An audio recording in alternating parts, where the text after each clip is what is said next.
Bueno, ¿cuál es el tema que más te preocupa en el área de derecho de autor en este tratado del TPP?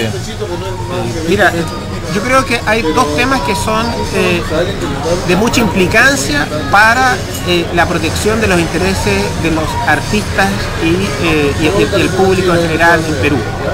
En primer lugar, es fundamental que Perú mantenga la soberanía para poder legislar en materias de derechos conexos, particularmente en el área de los artistas audiovisuales, normas que beneficien exclusivamente al artista audiovisual peruano. Sería muy grave que en el tratado el Trans-Pacific Partnership Agreement se estableciera que los derechos conexos de los artistas audiovisuales tengan la obligación de ser concedidos de manera igual tanto a artistas peruanos como a artistas norteamericanos. ¿Por qué? Porque en primer lugar, en el caso de los artistas audiovisuales en Estados Unidos, el artista audiovisual tiene menos derechos conexos que los que tiene el artista audiovisual en Perú. En consecuencia, solamente habría un beneficio para el artista extranjero y no para el artista peruano. Por eso consideramos que es necesario que haya una exclusión a la obligación de trato nacional respecto de los derechos de los artistas audiovisuales y también de los organismos de radiodifusión. Ese es un área que hay que tenerle mucho ojo.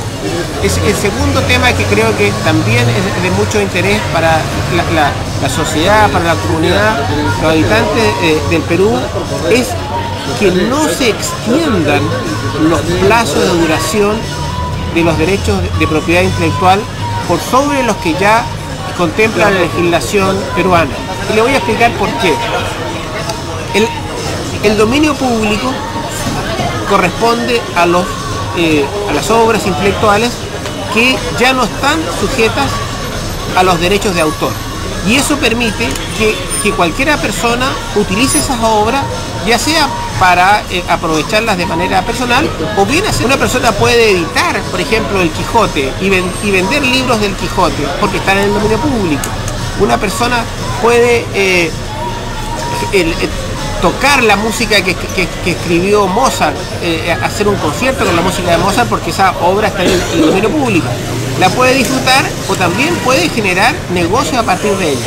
Entonces, si Perú, con motivo del TPP, extiende el plazo de duración de los derechos de autor, se va a encontrar una situación, primero, en que va a tener menos acceso a las obras que de otra forma estarían disponibles para un uso libre, y no va a poder hacer negocios, no va a poder vender a terceros países que tienen plazos de protección menor. Pensemos que en Perú el plazo de protección aumenta a 95 años desde la publicación de la obra, y en un país vecino, pensemos en Bolivia, el plazo de protección son 50 años.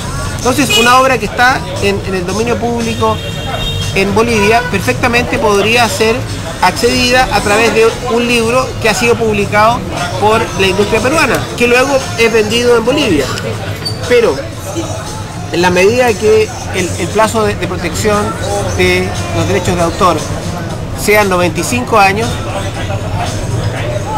el productor peruano no va a poder hacer ese libro porque va a necesitar una autorización que o le va a costar muy caro o no se la van a dar.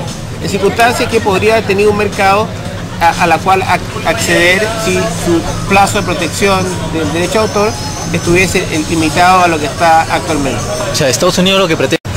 El problema que a mí me preocupa es la situación en que en vez de esperar 70 años para poder utilizar libremente la canción de los Rolling Stones, usted tenga que esperar 95 años. Y porque se quiere ampliar. Porque se quiere ampliar. Y entonces eso tiene un costo para la industria peruana y creo que ese costo no se justifica y por eso no debieran aumentarse los plazos de los derechos de autor. Otra de las cosas que todo esto se está haciendo como de alguna manera en la sombra, todo esto esta negociación? ¿Por qué no se sabe poco y nada? ¿Por qué se sabe poco y nada de esto? Bueno, hay un acuerdo de los países negociadores de mantener reservados los textos, de mantenerlos más que reservados, secretos los textos, y eso no tiene explicación racional en países democráticos como son los países que están negociando. Creemos que ese es una falla importante del proceso negociador que no da garantías a la población en general, sino que permite que no haya un escrutinio público sobre las propuestas y esperamos que esto sea resuelto a la brevedad posible a través del buen juicio que tengan las autoridades competentes. Pero sí, o sea, insistimos que los textos deberían ser conocidos para que todos podamos opinar.